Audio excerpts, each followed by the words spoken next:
Let's learn 5 swimming idioms with picture examples.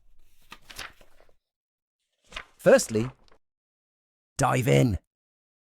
This means to start doing something enthusiastically.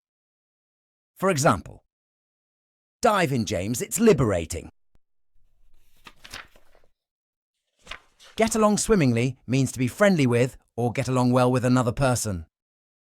For example, do you like the new boss? Yes, we get along swimmingly.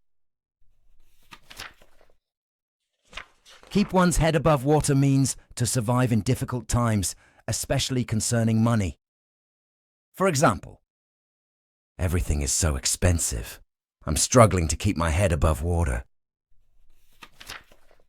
Swim against the tide means to not follow what everyone else is doing.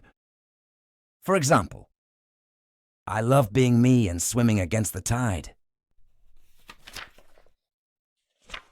And finally, test the water means to try and find out people's reaction before deciding to do something.